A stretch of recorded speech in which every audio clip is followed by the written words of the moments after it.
My name is Buddy Panilag. I'm a Filipino and a Christian. I just want to ask Doctor regarding this Mariam. Mariam gave birth to Jesus, right? I just want to know if it is mentioned in Quran, how was Jesus given to Mariam?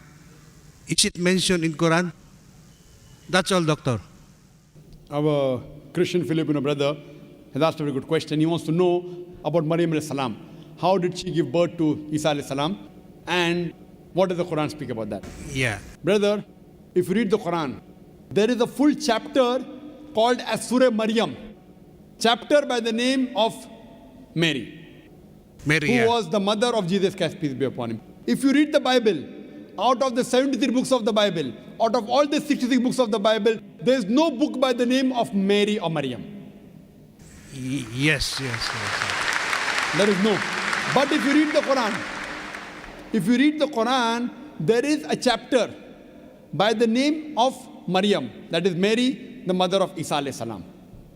And the Quran says in Surah Al-Imran, chapter number 3, verse number 42, it says, وَإِسْقَالَتِ الْمَلَائِكَةُ يَا مَرْيَمُ, behold, the angel said of Mary, إِنَّ اللَّهَ اسْتَفَاكِ وَطَهَّرَكِ وَاسْتَفَاكِ لِلْعَالَمِينَ الْعَالَمِينَ, that we have chosen thee and purified thee and chosen thee above the women of all nations. Imagine, this verse of the Quran was revealed to an Arab, Muhammad sallallahu alaihi wasallam, which says that Allah subhanahu wa ta'ala has chosen a Jewish woman, a woman above all the other women, and purified her. Actually, it is bad marketing. The Jews were against the Arabs, and the audience of Muhammad sallallahu alaihi wasallam were Arabs. Now, Muhammad sallallahu alaihi wasallam is saying that Almighty God has chosen a Jewish woman, Maryam alayhi salam, Mother Mary, as a woman above all the other women. This is what the Quran says. Women above the all nations. But this is a revelation from Allah subhanahu wa ta'ala. Muhammad sallallahu alaihi wasallam has no option. It is not his words. It is the word of Allah subhanahu wa ta'ala. That whatever is revealed to him, he has to believe.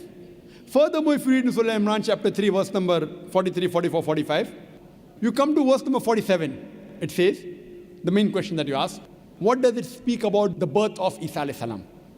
It says that when Archangel Gabriel, in Surah Imran chapter 3, verse 47, comes to Maryam and says that you shall give birth to a son. So she says that how shall I have a son when no man has touched me?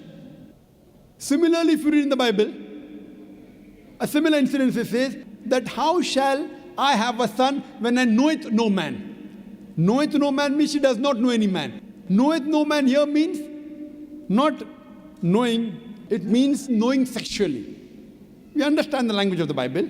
When Maryam alayhi salam says in the Bible, I knoweth no man means does not know any man sexually. When the Quran says when no man has touched me, it doesn't mean physical touch, it means sexual touch. That no man has touched me. But then the Quran continues. إِذَا كِذَا أَمْرًا, that when Allah decrees a matter, فَإِنَّمَا يَقُولُ كُن فَيَكُونَ, Allah says be and it is. When Allah decrees a matter, He says be and it is. So Allah says, when Almighty God willed that she should give birth to a son, it takes place. Kun fayakun, be and it is. So the birth of Jesus Christ, peace be upon him, was a miraculous birth.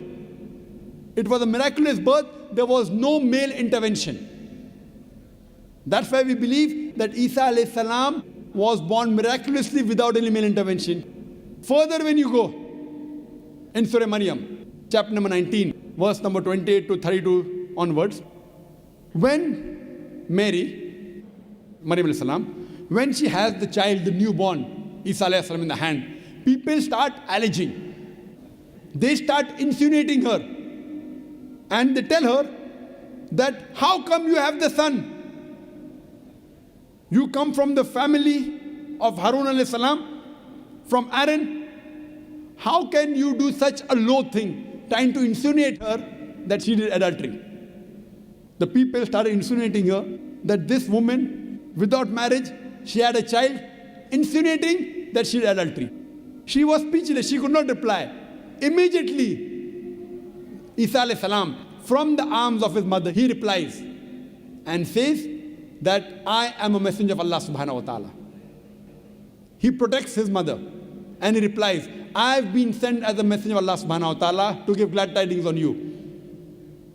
Now the first miracle done by Isa alayhi salam in the Quran is he speaks when he was an infant, few days old, he speaks from the mother's arm. The first miracle done in the Bible is, if you read your Bible, that when there was a party and all the wine gets over. So the host is worried, there's no wine for the people. So Isa alayhi salam says, get water. And he converts water into wine. That was the first miracle. In the Quran, first miracle was, he protects his mother. And he supports his mother and speaks on behalf of the mother when he was in the arm of his mother, just when he was born. So this is how the Quran respects Maryam alayhi salam and uplifts her and calls her as the best woman amongst all the nations. No such title is given in the Bible. That's the reason I say we respect and love Maryam alayhi salam more than the Christians. We love and respect Isa alayhi salam, Jesus Christ, more than the Christians. Hope that answers the question. Thank you, Doctor.